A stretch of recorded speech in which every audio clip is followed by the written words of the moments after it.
मित्रांनो, आज मी चाललोय कोल्हापूरला कामानिमित्त आणि हायवेला मी आलेलो आहे आणि बसची वाट बघतोय. तर आमची बस पण आलेली आहे. सो बसमध्ये आता जाऊया आणि बघूया बस कशी आतून. तसं मी मेक माय ट्रिपवर चेक केलं होतं, पण बाळूमामामधून पहिल्यांदाच ट्रॅव्हल करतोय. तर ठीक आहे, बस म्हणजे बऱ्यापैकी आहे, थोडं इतर बससारखीच आहे. सो बस स्टार्ट झालेली आहे आणि आता कोल्हापूरच्या दिशेने आपला प्रवास चालू झालेला आहे. तर मी आता सध्या झोप काढतो. रात्रीचे 11:30 वाजलेत. उद्या सकाळी डायरेक्ट उठून कोल्हापूरच बघीन. सो सकाळचे 6 वाजले आहेत आणि सूर्योदय होण्याच्या आधी बघा कसं लाल आणि पिवळ्या रंगाची उधळण झालेली आहे. आता आपण जाता जाता दिसते आपल्याला पंचगंगा नदी.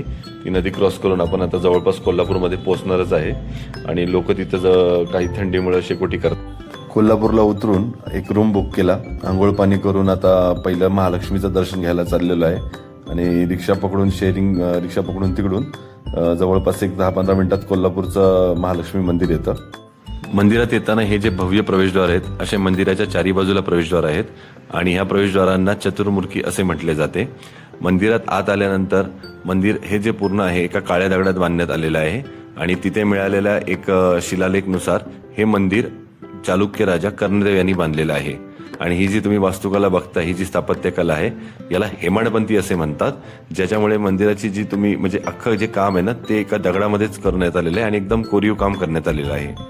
बाजूलाच लागून असलेल्या आपण कोल्हापुरी चपलांच्या दुकानात व्हिजिट केले असता असं कळलं की 12व्या शतकामध्ये हाताने बनवलेले चामड्यापासून जे पादत्राण आहे ते जगामध्ये फेमस झालं. आणि याचं जगामध्ये फेमस होण्याचं मेन कारण असं आहे की आकर्षकपणा, टिकाऊपणा आणि सर्वात महत्त्वाचा नैसर्गिक कलर. यामुळे याला 2019मध्ये GIचा टॅग भेटला आणि GIचा टॅग भेटल्यानंतर कोल्हापुरी चामड्याची चप्पल ही जगामध्ये म्हणजे एक्सपोर्ट होते आणि त्याला एक जगामध्ये कोल्हापूरचं नाव उज्ज्वल करण्याचं काम ह्या कोल्हापुरी चप्पलनी केलेलं आहे. मला रंकाळा डीमार्टला व्हिजिट करायचीच होती आणि डीमार्टच्या समोरच रंकाळा तलाव आहे, जे एक प्रेक्षणीय स्थळ पण आहे आणि इथे लोक सकाळी संध्याकाळी वॉकिंगला येतात.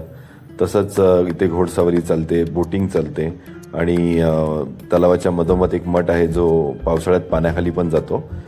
आणि ह्या तलावाचं असं म्हटलं जातं की 8व्या शतकामध्ये इथे भूकंप आला होता आणि त्याच्यानंतर इथे पाणी साचत गेलं आणि त्याचं रूपांतर ह्या तलावामध्ये झालं.